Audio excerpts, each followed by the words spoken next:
Hello and welcome to Through the Mist with me, your host Owen. This is a Void University podcast where we look at the law and try to understand how it all works. In this episode, we'll be looking at... Monsters.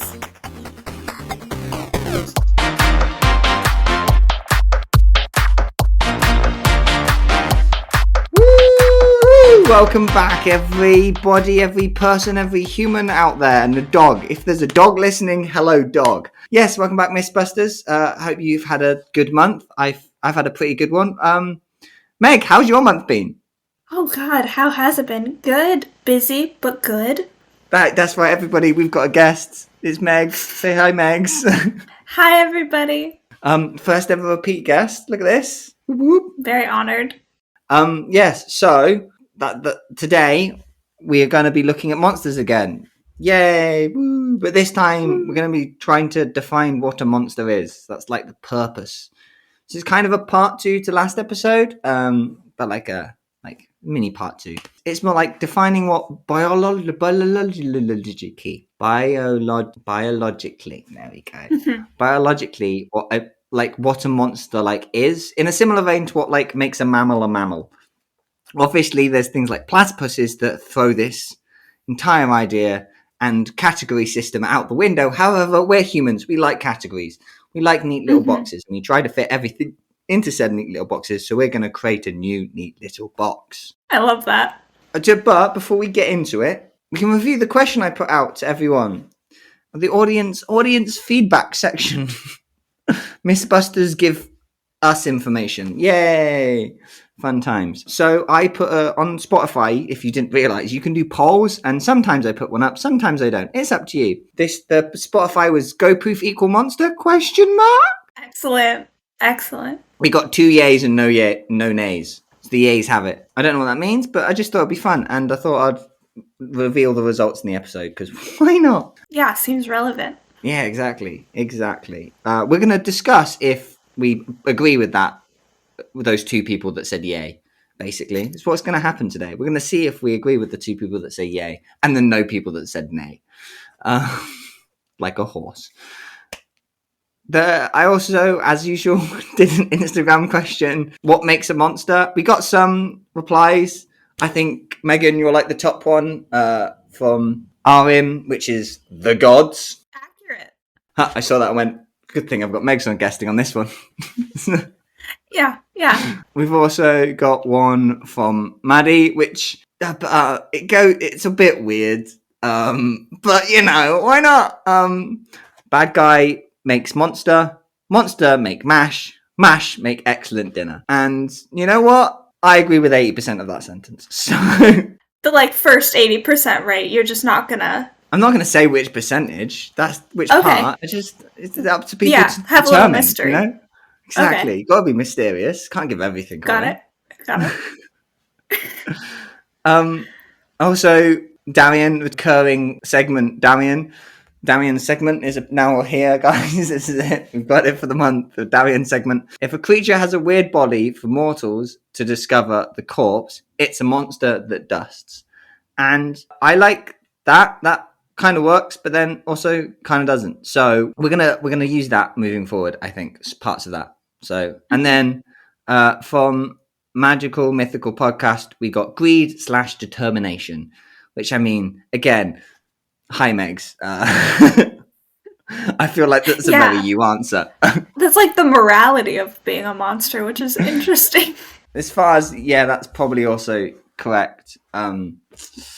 It's not what we're here. It's not what I'm here to do anyway. I don't know if anyone else is. We're actually getting to the nitty gritty of it right now. Then there's this post that I keep on seeing, which is like British people when they are ready to go back to work, and I realized I've used some of those statements as like ending section statements, like right then, and just like there's just some of the statements, and I felt like I did one then. So let's get back to it, like that, like I gotta get back to the grind. I'm like. Yeah, okay. Fight the inner British. We're going to have a little break, and then we're going to music it up.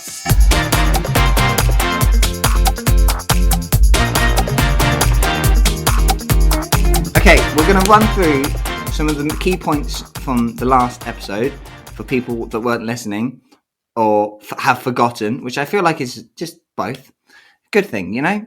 And like stuff that we can drag from that episode and plonk it into this one to help us build up a picture of what everything actually means and swish it all together to make a nice little ball. The first point is there may be something about dust versus what kills them. So like wounds that dust something, a creature, versus what would like actually kill them. The idea that I came up with of dusting is a survival tactic that ensures these creatures can never like truly die in battle. And this theory is supported by Miss Buster Haley. Thanks for the email.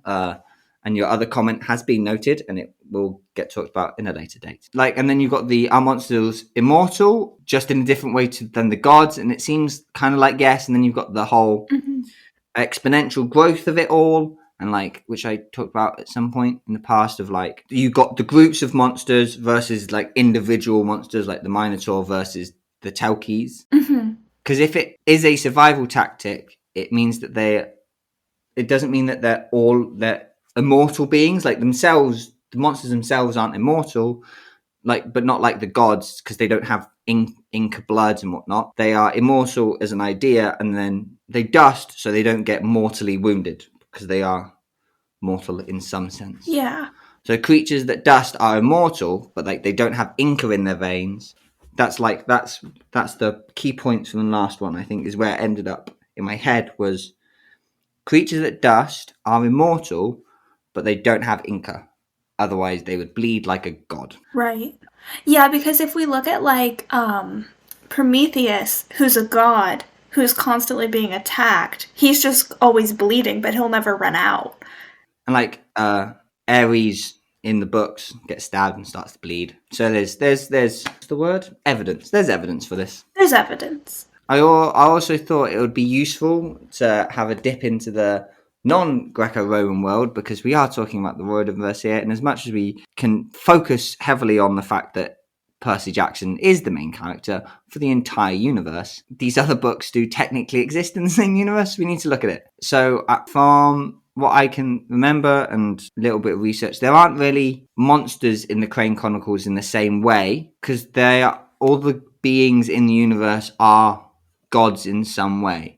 Just some are bad gods and some are good gods, and then they invade humans? Like when they possess them? Do they use a different word than possession? Okay. I use possession. Okay. They possess, yeah, when they possess different creatures. And I also think it's the same in Magnus Chase for like similar reasons. Like there's giants dust into nothingness. They actually die. And same with the dwarves and the elves. And then there's a few like single creatures, but we never see them get hurt into that sort of way. Right. It's all very much monsters in the sense that we're going to look at them are very much a thing in the Greco-Roman side of this universe. That's useful. It means we can forget about the others and just go, fine, this is a Greco-Roman thing. We don't have to worry about it. Don't have to worry about it.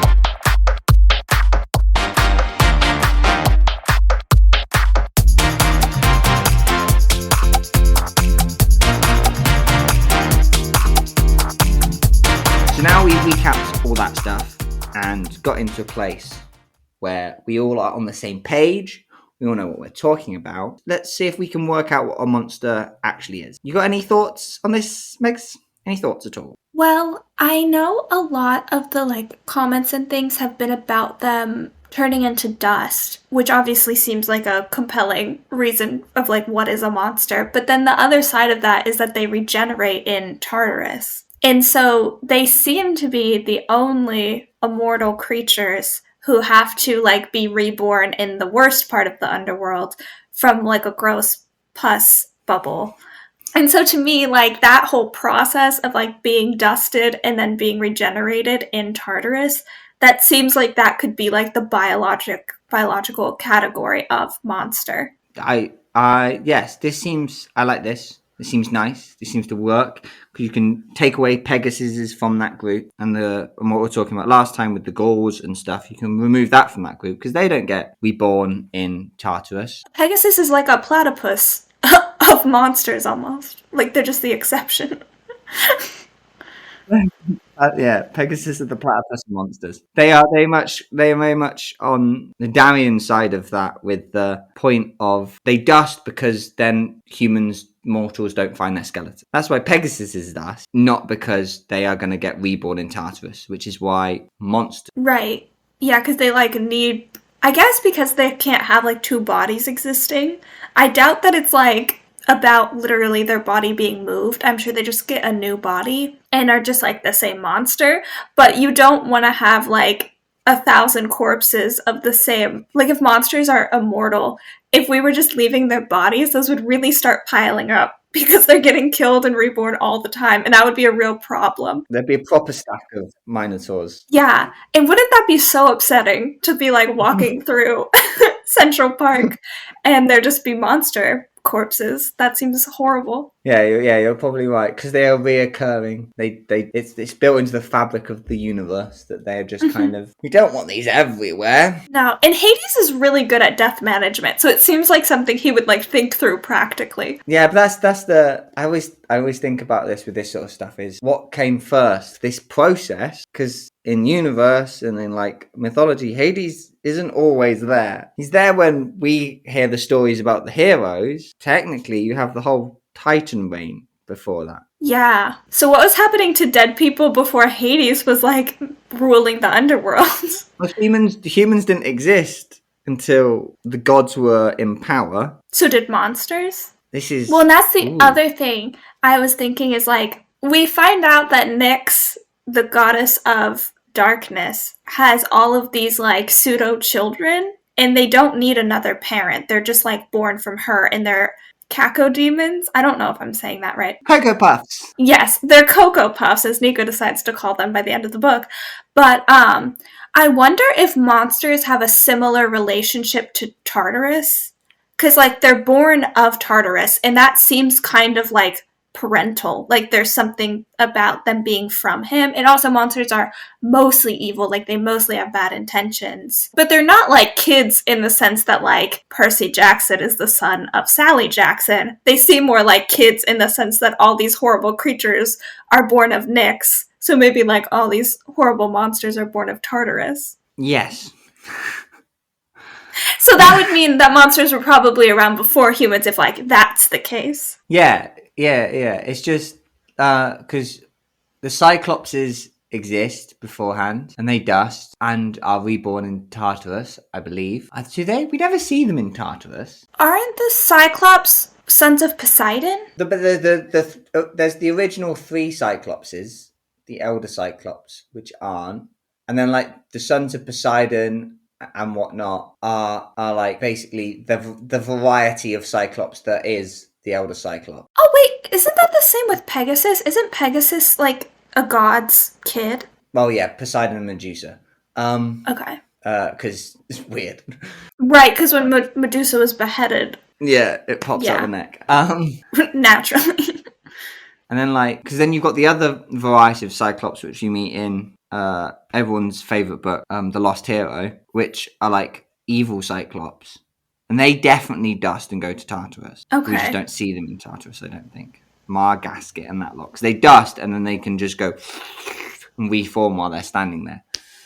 Because of the doors of death and stuff at the time. Right. So we know some monsters predate humans. Yeah. So it's maybe it is very much just Tartarus is the energy that Tartarus gives off is one of creation in some way. Mm-hmm. What's it? And he's like a primordial force, so that makes sense. Yeah, what was the order of everything? Greek god family tree. What came first? Chaos. So yeah, Tartarus came from Chaos, maybe? Yeah, Tartarus and Gaia are the same level, but then technically Uranus is Gaia's son. This is like one of the hardest stories. I remember I've done an episode on the creation story, and there was like 4 different creation stories. The egg, I'm still confused by. Chaos created Nyx out of darkness, and then Chaos and Nyx created Cerberus, who is the underworld, and then they created day and light and air. Okay, yeah, so Tartarus comes early. Tartarus comes after Nyx. Hang on, what were we talking about before I start? Why did I start researching? We were talking about monsters predating people Okay. and what that means for Tartarus, I think. Yes. So Tartarus is early enough in the story that works, I think, is what I was trying to get at. Because it basically creates Earth, Tartarus, and is like there at the same time. Gaia and Tartarus appear at the same time. So it's early enough that will make sense of a place that. And Tartarus has always been the pit that people get thrown into because it's always really hard to escape. Mm-hmm. So maybe. Okay. Okay. Groovy Greeks. Hello. This is editing Owen here. I'm about to go off on another one. And like, you'll find out. Anyway, I worked out what past me was trying to figure out, and like why I was looking up the creation myth and stuff like that. So, quick. Let's see how quick we can make this. So, if we run it back to Megan mentioned about Hades, and then we start talking about monsters and Tartarus. So they're the two things you've got to keep in your head. And then I start looking up the creation story. Like, what am I doing? What is going on in Ern's brain? Wow, what was happening that I didn't realize was I was going, okay, so Hades rules the underworld where mortals are. What if monsters became before humans? What is the pure underworld? So the pure underworld, so that you have Gaia, and then immediately, first thing underneath is Tartarus. Like, at the same time as Gaia, you get Tartarus underneath. Gaia is like top layer, and then she creates layers above herself. You get Cerberus from Nyx, which is like this in between space, the darkness of everything between Tartarus and Gaia. But if Tartarus is the bottom before you reach nothingness, then he is where monsters should fall. Yeah? You following? Okay, good. Because you're about to now go back to past Owen, who's going to explain it, but without this level of confidence, bravado, and also with regards to the whole collective consciousness. Yes, science! So there's this thing on the show that I like to refer to as the collective human consciousness of it all. And how in these stories, the gods affect us and we affect the gods. Our perception of what the myths are is true, while at the same time, the myths themselves existing separately and doing their own thing. Our perception and our belief of whatever they represent influences how they act at that point in time. And then you just have, so I think it's really good with the Greek ones because it's the easiest to show it in, is where they had their biggest power is what just sticks with them the most. And we think about them in their Greek and Roman forms a lot, so that pops up the most. But they do also have like a modern American influence just lying on top of it all. And wherever they've been in the past, they have all these different variations. And this could be happened with Tartarus and the monsters growing out. So Tartarus born, big hole, really far down, really hard to get out of, escape the gravity of Tartarus effectively as they were thrown in the hole. And then we've associated monsters with being trapped in Tartarus. So now they just are trapped in Tartarus when they are born. When they are reborn, they are just always immediately trapped in Tartarus. Maybe. Because we've associated it with that. So it's us actually influencing the story. Yeah, I do think that makes sense because I don't know what the like pre Rick's books mythological like premise or precedent would have been for monsters like working this way, but I think it makes sense when you're writing a middle grade to young adult book to be like bad things in Greek version of hell, and that is how that works. Because like the elder Cyclops and stuff are always, they're thrown, something does something wrong, they're thrown into Tartarus as effectively jail for themselves. I know, like I'm bringing back the Elder Cyclops again because they are specifically thrown into jail by the Titans, or into Tartarus by the Titans, and then Zeus frees them from Tartarus, which is why they help build all the weapons. What do you think about monsters that weren't born monsters? Like, I mean, we don't, I guess, see them necessarily dust and come back. I think maybe because, like, evil people do it too. Like Midas, Medea. Like, there are these people who come back and seem to have, like, monster status. Yeah, those ones shouldn't be alive in the first place. Right, they escape through the doors of death, I guess. Yeah. And so I guess like Scylla and Charybdis are not monsters in the sense of like biological category of monster where you dust and are reborn in Tartarus, because you don't kill them in the same way. Like Scylla and Charybdis aren't having to be reborn because they're not being killed. So I guess we think of them as like similar to monsters, but they're not really. They're more just beings punished by the gods. The stories they're both like basically young women that did something like quote unquote wrong, and then Zeus turned them into those two things. So like in my head it's similar to a monster, but I guess in the like Ryan-verse category of monster it's not, because they don't dust and be regenerated. They're just like beings that are now immortal. But what about the Minotaur? Because the Minotaur wasn't born of Tartarus, like it was born from Pasiphae, and then but does dust and come back to life. So I guess like that's just interesting. I guess we don't know how monsters necessarily get created though. We just know what happens once they're created and they start being like dusted and then come back. When the cycle begins, yeah.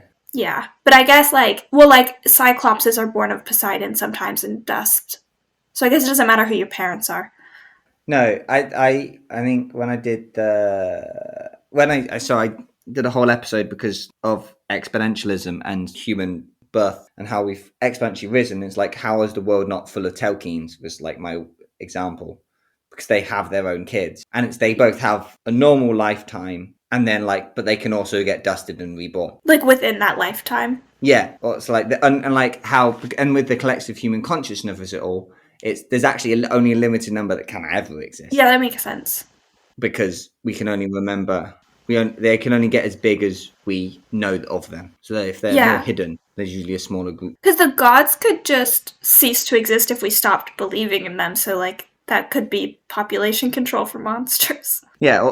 If we stop talking about a myth can die out. Right. Because you get the individual monsters versus the group of monsters. And I think that is very much on how we perceive them in the stories. If it is a one-off, like the Minotaur, where it's the Minotaur, it's not Minotaurs or Cyclopses, it's the Minotaur. I think that's the one-off versus the group scenario. So things that dust that we would consider monsters now, but were like born humans. That's because we know Medusa and her sisters go to Tartarus. Right. And they were just normal mortals at one point. Yeah. So is it again just we've went, oh, they're monsters now, so then they just get lumped in the system? Or did the gods like punish them as monsters? Was it like their intention to be like, well, you're part of the punishment is that you're going to be immortal, so whenever someone tries to kill you, you regenerate? Yeah, I guess it's when the regeneration cycle started, they were living the Greek stories, and maybe it's when the Greek stories started to die out, the cycle re-began, and the whole new blood comes in, as in the demigods, has to fight the old blood. Yeah, because if the Greek myth canon is completed, like we're not going to come up with more, then it makes sense that regeneration would have to start, because if we're going to keep using something but we can't add to it, we have to recycle, basically. So that does make sense. Because it's not like obviously when they were writing myths about Hercules during like ancient Greek times, they were coming up with like new things for him to do and experience.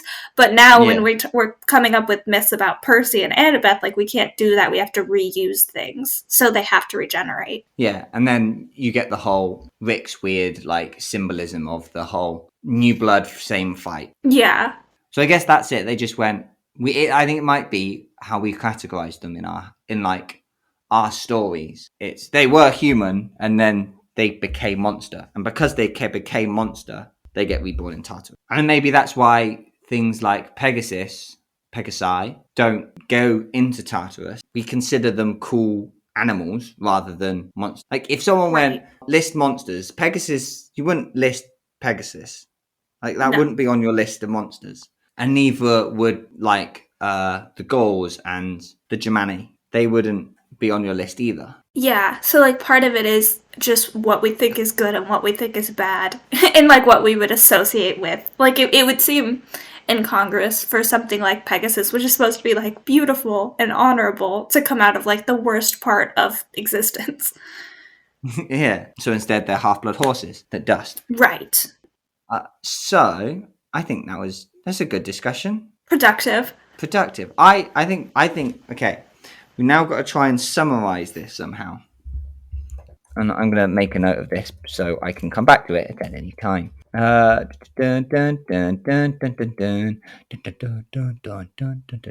Okay, so step one. So there's a 3-step thing to tell if something is biologically a monster. Step one is, does it dust? If the answer is yes, move to step 2. Step 2, you ask, does it get reborn in Tartarus? I don't know what step 3 is, but I could. When I said the numbers, I went, there's 3 steps, and now I've forgotten step 3. Is it something about how people view them, like the collective conscious? Yes. Do we think it's evil? Basically, and do people consider it a bad thing or just a thing? That seems like that should be step 2. It's like it dusts, and then whether we think it's evil determines if it regenerates in Tartarus. Yeah, the step 2, 2A and 2B. Yeah, that's that's good. It's a 2-step process, yet step 2 is split into 2 parts. Amazing. Guys, now you've got these 3 if statements, you can build a spreadsheet. Yeah. Give yourself a load of if statements and it will classify. You can just answer the questions and it will classify if you think they're monsters or not. Actually, and as you're walking around the world, if you see something and you're like, oh my god, is that a monster? You know exactly how to assess whether it is. And that's just important for safety. Exactly. In the real world, though, I would ignore step 1 and just go straight to step 2. Yeah, I think I'd just run. No. If you're in the world and you're looking at someone and like, are they secretly a monster? You can't test step 1. We can't do that. We don't want you to do that. But then how can you test step 2? Do you think it's bad? Okay, so just step 2A. Step 2A is the only thing you can do. Yeah. So we're just telling you to be super judgmental. Do you think it bad? If yes, monster. And then even more so, do you think this person was to vanish into nothingness, would they get reborn in Tartarus? If the answer is still yes, 100% a monster. Just like the vibe you're getting. Like you can't test it because that's murder. Exactly. But you just have to like assess. It's the vibe. It's all about the vibe. Right. You read the vibe and you go, you seem like somebody who was reborn from a pus bubble in Tartarus, so... Me? No, not you. Just people in the world. I don't think you're a monster, Owen. Yeah, exactly. That's yeah. I think it's good life advice. Really. I think we did good here, Megs. High five. Megs, tell people about you, because we haven't done that before we leave. Sure. My name is Megs. I have 2 podcasts that I'm on more regularly than I'm here, because I've only been here twice. One of them is the Monstrous Woman podcast, which is a feminist media analysis podcast. Because you host the other 2. Yeah. So I'm there every time. And then, which is true of what I said more often than I'm here. It's true. It's just a weird way to say it. And then I also host the True Grammar Book Club podcast, which is a Heartstopper podcast. And those are both available on all platforms. Like I usually say when I do it. Whatever you're listening to this on, it's on here somewhere. It's, yeah. Just hit that search button. Exactly. Links will be in the description for the sode if you want to check any of those out. Megs, thank you very much for coming on. Thank you for having me. It's been a blast.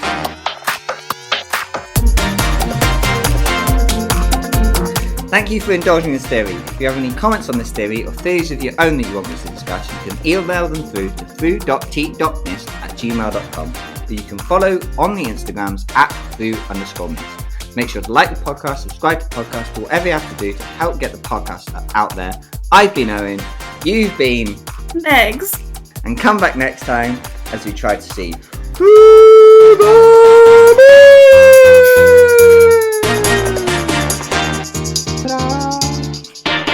that is how an episode's done.